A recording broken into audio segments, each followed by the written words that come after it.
Les habló a los culpables. La señorita Desjardins se rió, sintiéndose muy desgraciada. La hice salir de inmediato. Me puse demasiado nerviosa y casi tenía un ataque de histeria. Juntó las puntas de los dedos de ambas manos. ¿Piensa hablarles? Sí, respondió con cierta reluctancia. Me parece advertir un tono de... Probablemente, replicó ella con expresión abatida. Pero tengo techo de vidrio, ¿comprende? Sé cómo se sentían esas chicas. En medio de la situación, yo solo quería tomar a la muchacha y sacudirla. Quizás exista algún instinto relacionado con la menstruación que hace que las mujeres sientan deseos de gruñir, no lo sé. No puedo olvidar el rostro de Susan Snell y la expresión con que miraba. Repitió prudentemente el señor Morton. No comprendía a las mujeres y no tenía ningún deseo de hablar sobre la menstruación. Les hablaré mañana, prometió ella, y se levantó. Tendréis que hacerlas polvo por un lado y reconstruirla por otro. Muy bien. Procure que el castigo corresponda a la falta que han cometido. Si estima que debe enviar a alguna de ellas a mi despacho, no tendré en cuenta, replicó ella con amabilidad. A propósito, una bombilla se apagó mientras estaba tratando de calmarme. Fue el toque que faltaba. Enviaré a un empleado de inmediato, dijo. Y gracias por su preocupación, señorita Desjardins. Por favor, dígale a la señorita Fish que haga pasar a Billy y Henry. Por supuesto, dijo y salió. Se echó para atrás, se apoyó en la silla y dejó que todo el asunto resbalara de su mente. Cuando Billy Delvoye y Henry Trennan, expertos en escabullirse a ciertas horas, entraron cabizbajos, Morton, feliz, los miró ceñudo y se preparó para hablar con severidad. Como le decía a menudo a Han Gray, a la hora del almuerzo, devoraba a alumnos que habían escapado de casa. Inscripción hallada en el banco de la escuela secundaria de Chamberlain. Las rosas son rojas, el cielo es azul. El azul es dulce, pero Carrie White come miel. Bajó por la avenida Ewing y cruzó hacia la calle Calvin, en el semáforo de la esquina. Tenía la cabeza inclinada y trataba de no pensar en nada. Los calambres aparecían y desaparecían en oscuras oleadas que la oprimían. La hacían andar más despacio, apurar la marcha. Como un coche que tiene problemas con el carburador. Llevaba la mirada clavada en el suelo. Cuarzo acribillado en el cemento. Un rayado para jugar a pata coja con el espectral contorno de tiza deslavado por la lluvia. Bolita de goma de máscara aplastada contra el suelo. Trozo de papel de estaño, envoltorio de caramelo. Todos odian y nunca dejan de hacerlo. Nunca se cansa de ello. Una moneda metida en una grieta. Le dio una patada. Imagínate a Chris Harrison cubierto de sangre y clamando piedad, con ratones correteando por su rostro. Bien, qué bueno sería. El excremento de un perro que con la huella de un zapato. Tapa de botella que algún chico había aplastado con una piedra. Colillas.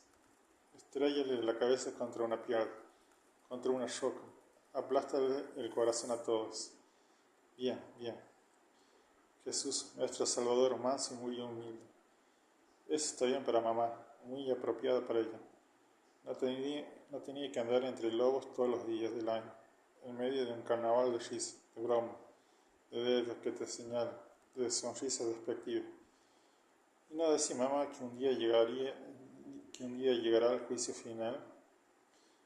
El hombre de esa estrella será hiel y amargura, y ellos recibirán el azote del escorpión, y un ángel con una espada. Ojalá fuera hoy, y Jesús no viniera con un cordero y un cayado de pastor, sino con una roca en cada mano para aplastar las risas y las burlas, para arrancar al mal y destruirlo en medio de los alaridos. Un Jesús terrible, cargado de sangre y de justicia. Si ella pudiera ser su brazo y su espada. Había tratado de ser como las demás, había desafiado a su madre de 1000 pequeñas maneras.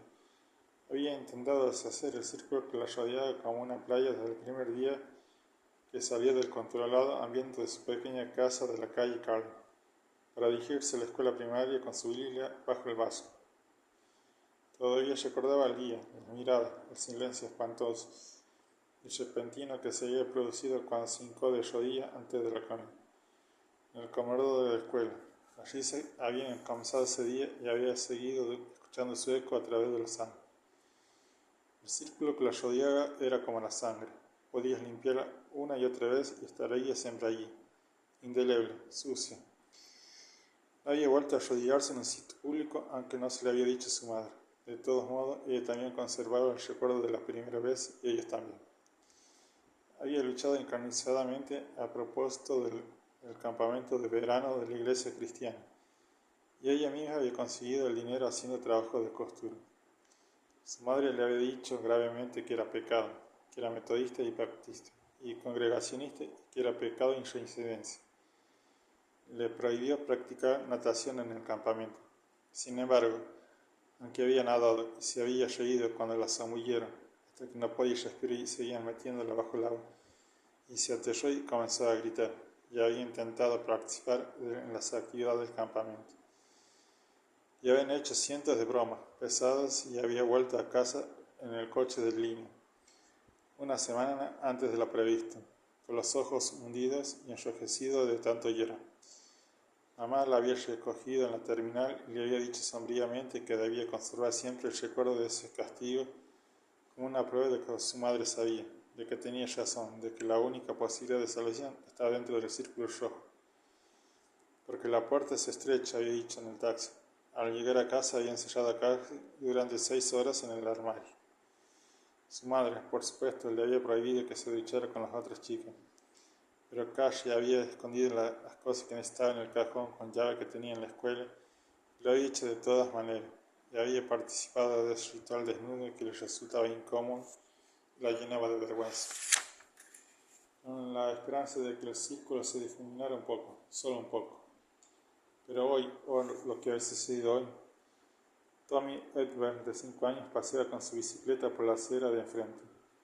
Un niño pequeño de mirada intensa que montaba una swing de 50 centímetros con ruedas adicionales de brillante color rojo. Canturreaba en voz baja cuando vio a Carly, su rostro se iluminó y le sacó la lengua. «Hola, santurrona cara de caca». Carly le lanzó una mirada feroz cargada de incontrolable furia. La bicicleta se tambaleó sobre sus ruedas adicionales y súbitamente se prestó al suelo. Carly sonrió y siguió caminando. El sonido del llanto de Tommy era una música dulce y estridente para sus oídos. Si tan solo pudiera hacer lo que ocurriera algo así cada vez que se le antojara. Acababa de suceder. Se quedó totalmente inmóvil 7 casas antes de llegar a suya, mirando el vacío sin comprender. Detrás, Tommy, lloroso, volvía a subir a su bicicleta mientras se llevaba la mano a la rodilla que se había lastimado. Gritó algo, pero ella lo ignoró. Había sido insultada por el experto. Había estado pensando: cáete de esa bicicleta, chico, cáete y pártete tu maldita cabeza. Y algo había sucedido. Su mente buscó la pared, se había doblado.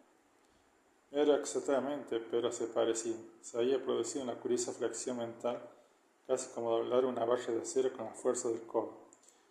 Tampoco era eso exactamente, pero no se le ocurrió otra cosa.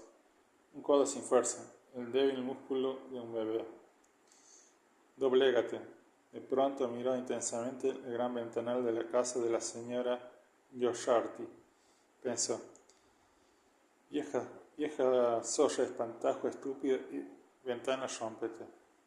Ocurrió nada. El ventanal brilló sereno en el fresco resplandor de las 9 de la mañana. Otro calambre oprimió el estómago de Carly y ella siguió caminando. Pero la luz del cenicero, no olvides el cenicero. Dirigió su mirada. La vieja zorra odia a mi mamá por encima del hombro. De nuevo pareció como si algo se doblara, pero muy débilmente. El flujo de sus pensamientos se sacudió, como si se hubiese producido un burbujeo de un manantial profundo. El ventanal parecía ondear, nada más. Podrían haberla engañado sus ojos. Podría haber sido eso. Su mente empezaba a sentirse cansada, a nublarse, y notable el comienzo de un dolor de cabeza. Le ardían los ojos como si hubiera leído el Apocalipsis de una sentada. Siguió caminando hacia la pequeña casa blanca con postigos azules. La conocida sensación de odio, amor, temor comenzaba a agitarse dentro de ella. La hiedra trepaba por el costado oeste del bungalow. Siempre la llamaban el bungalow porque decir la casa blanca sonaba como un chiste político. Mi mamá decía que todos los políticos eran maleantes y pecadores, y con el tiempo entregarían el país en manos de esos rojos ateos que mandarían al paredón a todos los que creían en Cristo, incluso a los católicos. La hiedra era pintoresca, y ella lo sabía, pero a veces la odiaba. Algunas veces, como en ese momento, parecía la grotesca mano de un gigante, recogida por grandes venas, que había botado el suelo para asir firmemente la casa. Se acercó arrastrando los pies. Por supuesto, también estaba lo de las piedras. Volvía a detenerse y parpadeó mirando de forma inexpresiva. Las piedras. Mamá nunca hablaba de eso. Carrie ni siquiera sabía si recordaba todo el día de las piedras. Ella era muy pequeña entonces. ¿Qué edad tendría? ¿3 años? ¿4? Recordaba a esa chica del traje de baño blanco y después habían caído las piedras.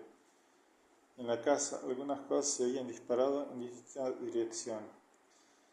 En ese momento, el recuerdo se hizo súbitamente claro y luminoso, como si hubiese estado todo el tiempo allí, inmediatamente bajo la superficie, esperando una especie de pubertad mental, esperando quizá el día de Carrie, el amanecer de la toniquez,